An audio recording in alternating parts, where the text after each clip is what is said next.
मोडलं माझं लग्न एकदाच. याला जबाबदार कोण आहे? मुंबईतनं निघलो होतो सातारला लग्नासाठी. तिथं पुढे पोहोचलो तर ट्रॅफिक जाम झालं, सगळं बोगद्याच्या पुढे जायला लागलो. हा काय मुताचे वाद झाले ते वेगळंच.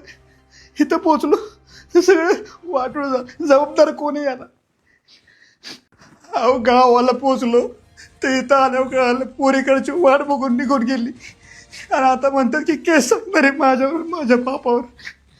आणि सगळ्या लग्नाचा, जेवणाचा, बँडचा, सगळं हॉलचा खर्च आमच्याकडे घेणार आहेत. ह्याच्याला जबाबदार कोण आहे?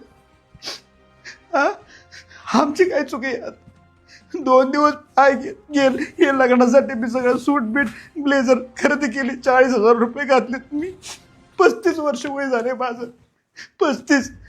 आतापर्यंत पोरगी मिळत नव्हती. कशापिशी पोरगी हातापायापुढे बापानं पावण्याच्या आणली होती, ती बी गेली. ह्याला जबाबदार सरकार आहे. आता आम्ही इथंच बसणार.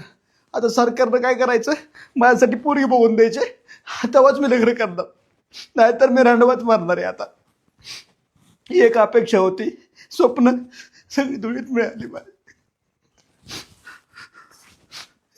बघ काय होत झाली की दाढी करून निघालो होतो मी. इथं येईपर्यंत दाढी उगावली. टँकर पलटी झालाय, माझं आयुष्य पलटी झालंय, सगळं उद्ध्वस्त झालं आता.